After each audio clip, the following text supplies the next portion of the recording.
ambition n'a pas de frontières et cette terre de nous.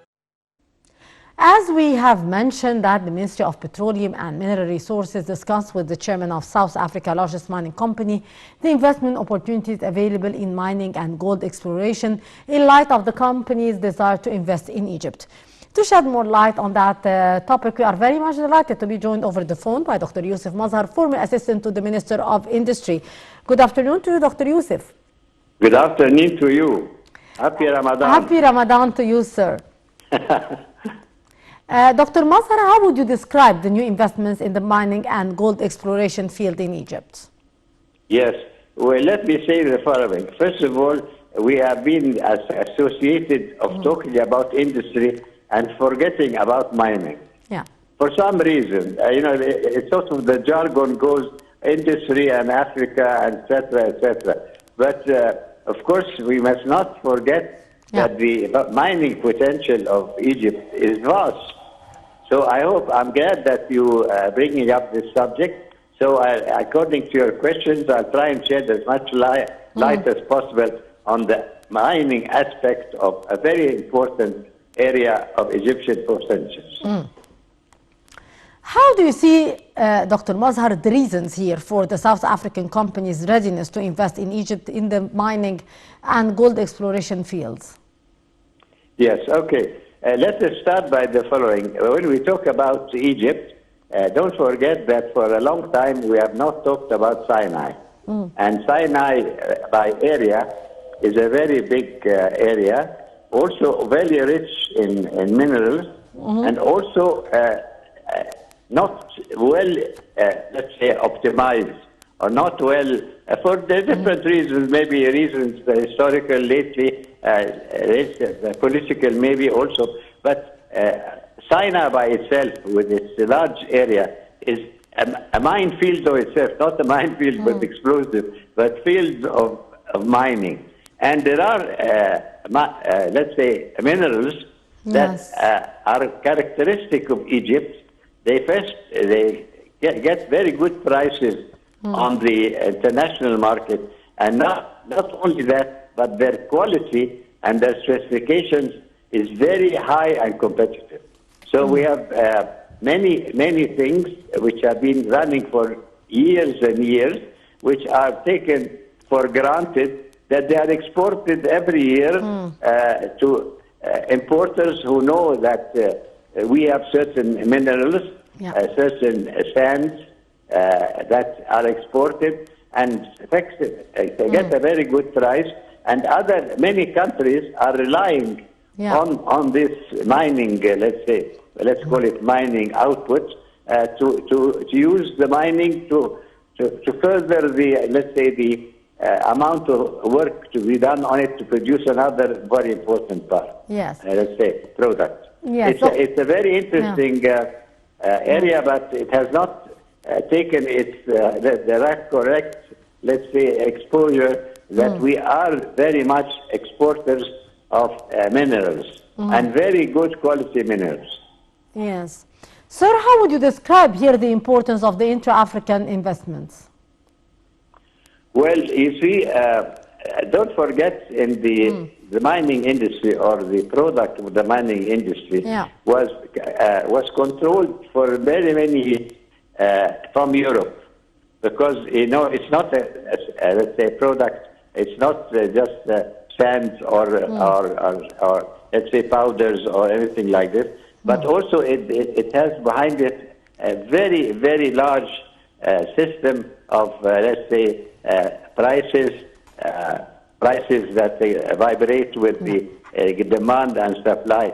So all this was very well sophisticated, and during the past, especially Africa, let's say everything was controlled, prices were controlled, even the contracts were controlled from Western countries. They're very good, let's say, statistics about everything. And the countries, the African countries or countries in general, were so eager to export their products. They did not bother to get the best conditions or to get direct. Whatever came their way, they said, okay, here it is, we send it to you. Yes. Sir, what fields are most attractive to investments in Egypt?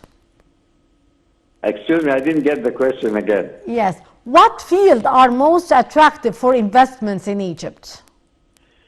Well, you see, if you talk about investment, there are different stages of investment. Look, if you can just invest in expanding the amount of, let's say, mining areas that you're exploiting. Yes. This is the cheapest way and the easiest way. But it's not the beneficial one, because you're only digging, let's say, to put it with, let's say, very simple word, digging up whatever mineral there is, loading it up, doing nothing locally, manufacturing or cleaning or anything, and the exporter is waiting there with his ships, and even his ships, he uses his own ships, so you're not, you're also deprived of let's say, using your own vessels or the exports, whatever it is. So I think if you're going to ask me what should be done, we should really try and expand the amount of input in anything that comes out of the ground. Yes. It's not enough just to dig it up and put it in sacks, and everybody gets the added value, whether it's shipping or whether it's working abroad or whether it was transforming. It needs a new look. It's happening. It's happening. But, you know, other countries have been in the business for a very long time, and they've got their price indices, they've got their, let's say, agencies, they've got their bourses, their, let's say, prices are controlled very much, buying and selling. So it will come, and we are now expanding on more aspects of, let's say, the different areas of making profit for our own country, not only by digging things up and putting them into sacks, but into continuing all the aspects that can have value added. Yes. I think I've been talking too much, but I've been trying to bring the message over to you. Sir, how has the coronavirus impacted the intra-African trade and investment from your point of view? I would say that, of course, there are other areas that are very much, let's say, in fact, let's say, affected. But don't forget, if you talk about minerals, minerals go through many different kinds of processes after that. So the mineral areas or the mines are not congested. It's not like having an area like Helwan or an area which is full of people crammed together. It's very well spread out. So I think the impact on this area is minimal. Yeah. They are working very far away. They are not congested. They are not. Everybody is far away from the other one.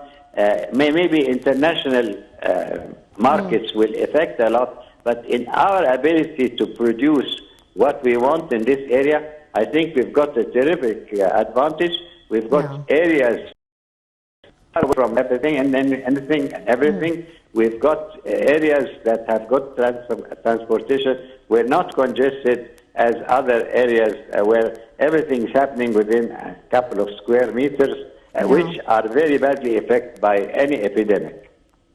Indeed, Dr. Youssef Mazhar, former Assistant Minister of Industry, many thanks for your precious input. Always a pleasure to have you with us, sir. And with that, our dear viewers, we come to the end of this edition of Africa Today. Hope you have enjoyed it, and wishing all of our dear viewers a very happy Ramadan. Many thanks for watching.